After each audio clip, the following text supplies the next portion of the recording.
Hello everyone, welcome back to my channel. Here we are doing module 3 lesson 8, and we're going to start with an addition. And on this addition we're going to find the answer, which will be called the sum. Okay, now this is Coach Magnifico broadcasting from Gravity 2 Studios. So here's how you will represent this. Let's say you have two whole numbers, and then you have a fraction,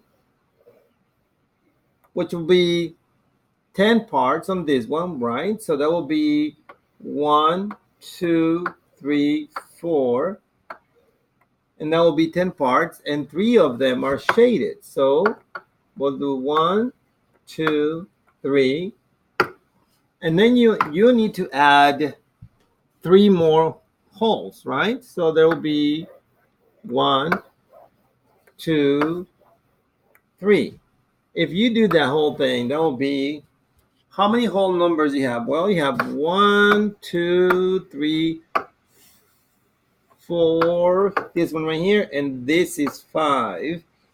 And what do we call this one? Well, this will be 3/10.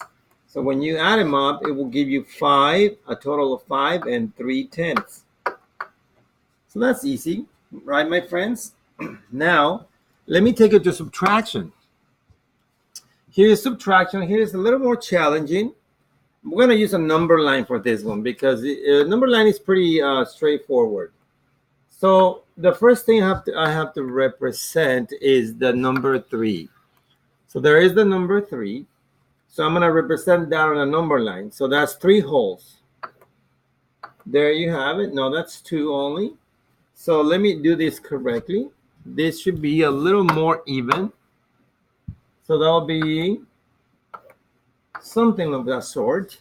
So I'm going to label them now. This is going to be 0, 1, 2, and 3. So those are my wholes. Okay, so I'm just showing this information here. This is all I'm showing. Now I need to subtract 1. So I'm going to take away 1. So obviously if you take away 1, you're going to go backwards. This is minus 3. So this will be minus 1. So now whatever I have as a remainder is 2. So now I already took care of the whole number, which was not as complex. But now we gotta subtract the 2/3. Now if I look at my number line, I need to see fractions. I don't see any fractions. And then you ask yourself, well, I think I can show fractions by looking at the denominator. So now I know that every whole has to be 3 parts. So now from here to here is 1 whole, from here to here is, so we have 2 wholes right here. Okay. So now in traditional subtraction, what you would do, you would take, you will have to borrow, but here it's easier. Let's just number this down. So this is 0/3, 1/3, 2/3, and this is 3/3, which also equals 1. And so it's going to be 1/3, 2/3, and 3/3, which equals 1 as well. So we have 2 wholes in there. Now we're going to subtract 2/3. And how are we going to do that? We're going to go back because it has to be less. So if it says 2/3, then we're going to go back 1/3, 2/3. That's one way to do it. So we subtracted, and these 2 from here to here, we subtracted how much? We subtracted this fraction, which is 2/3. Now, if you can see now, the answer is wherever we have left. And let me highlight that for you so you can see it. So whatever we have left is this section right here, from here to here. Now, and what is the value of that, whatever we have left over? What's the value of that? Well, you can say that you have 1 is going to be 1, 2, 3, 4. So the answer to this problem is 4/3. Or you can write it like this way too. This is one whole right here, and plus 1/3. That means that will be another answer. 1 and 1/3. So now we know that 3 minus 1 and 2/3 equals 4/3 or 1 and 1/3. Okay, now that's only one way, my friends. Let's set up this in a different way. So now let's do the algorithm. Let me write algorithm.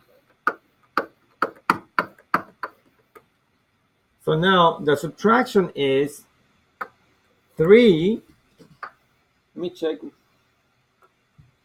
minus 1 and 2/3. Okay, so that is 3 minus 1 and 2/3. So now here's the thing. Here we can subtract the 1 from the 3. But before we do that, let's see, we have here, let me add this here. So it's 3 and 0/3. So now the denominators are the same because I cannot subtract 3 from 2 from 0. We have to borrow from the 3, and the 3 becomes a 2. Now remember that we borrow 1, and 1 equals 3/3. So we're going to cross out the 3 and make it a 3 here, a 0. We cross out the 0 and we added the 3/3. So now we can subtract 2 from 3 equals 1. And we can subtract 1 from 2 equals 1. So there is an answer in the algorithm form, my friends. Okay, so please watch the video again, my friends. Oh, and I'm missing an M over here. If you don't watch the videos, you're not gonna be able to understand this, especially if you're struggling. Please watch the videos. Signing out from Studio 520, no, from Studio G2, Coach Magnifico.